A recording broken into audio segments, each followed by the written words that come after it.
They lived in a forgotten corner of Dayton, Ohio, where factories once roared with life but now stood quiet, their windows boarded up, and rust creeping over steel like time itself had given up. It was the kind of place where people waved at strangers out of habit, even when life was hard, and where pride often hid behind worn-out work boots and tired smiles.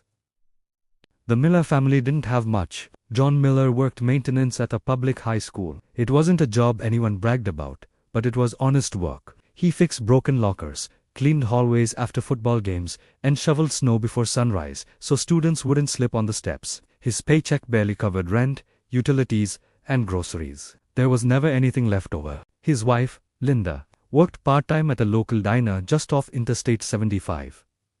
She poured coffee for truck drivers, remembered regulars' names, and came home every night, smelling like fried eggs and burnt toast.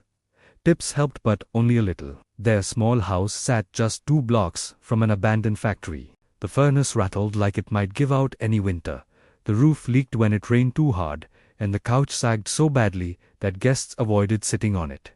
Still, it was home. Some nights, dinner was boxed macaroni and cheese. Other nights, it was whatever Linda could bring home from the diner before it spoiled. They learned to stretch everything: money, food, hope. And then one night in January, during one of the coldest winters Ohio had seen in years, something happened that would quietly change everything. John was driving home after an overtime shift, the school pipes having burst again. Snow covered the roads, and the radio warned drivers to stay inside if they could.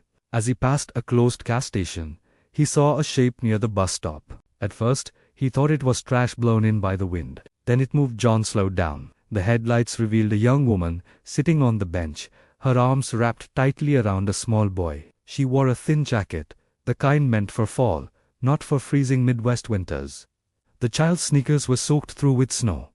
John pulled over. He didn't have a plan. He didn't have extra money. He didn't even know what he was going to say. But he rolled down the window and asked a simple question that would echo through his life forever. "Are you okay?" The woman looked up, her face pale, eyes exhausted. Her name was Ashley Thompson, and she had nowhere to go. Ashley was 28 years old. She grew up in Indiana, married young, and moved to Ohio when her husband got a warehouse job. 2 years later, he died in a workplace accident. Workers' comp took months. Bills came fast. Rent didn't wait. She lost the apartment.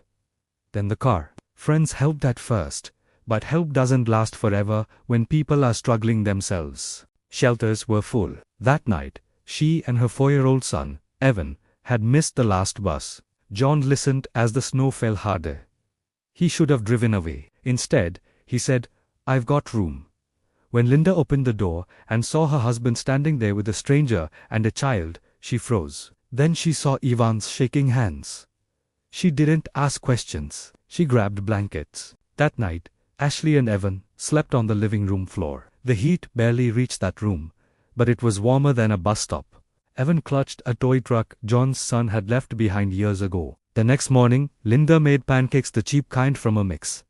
Evan smiled like it was Christmas. Days turned into weeks. Ashley stayed longer than expected. Not because she wanted to, but because starting over is harder than people think. She applied everywhere. Grocery stores, warehouses, fast food restaurants. Most never called back. Some told her she was overqualified. Others said they weren't hiring. Money got tighter. John picked up extra shifts. Linda worked doubles at the diner. Sometimes John pretended he wasn't hungry so Evan could eat seconds. The electric bill came late more than once. Neighbors noticed.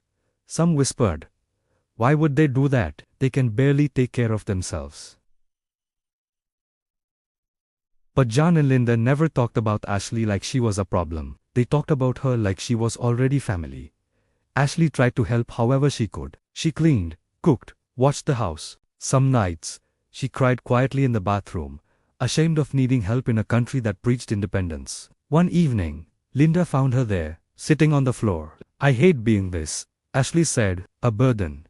Linda sat beside her and said something simple, something honest. "America was built on people helping each other survive. You're not a burden. You're a reminder." Spring finally came. A teacher at John's school heard about the situation. Then, a pastor. Then a local veteran who ran a small logistics company.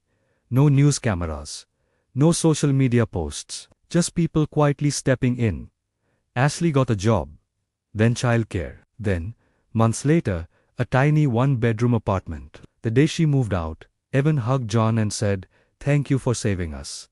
John turned away so no one would see him cry. Life didn't magically get easier for the Millers. They still struggled. Still worried about bills. Still lived paycheck to paycheck. But something had changed. Their kindness had traveled further than they knew. Years later, John received a letter from Ohio State University. His nephew, who had lived with them briefly as a teen, had written his college essay about the winter he watched his uncle open the door to strangers in the middle of a snowstorm. That essay won him a full scholarship. The letter ended with words John would never forget. "Your family showed what real American values look like when no one is watching." They had no wealth, no influence, no more safety net. But they gave warmth when the world was cold. They gave shelter when the system failed. They gave hope when it cost them something. If this story touched your heart, take a moment to comment, share it with someone who needs hope today, and please subscribe to World of Kindness for more real stories like this. They had nothing, but they gave everything. And sometimes, that's exactly how lives and this country are quietly saved.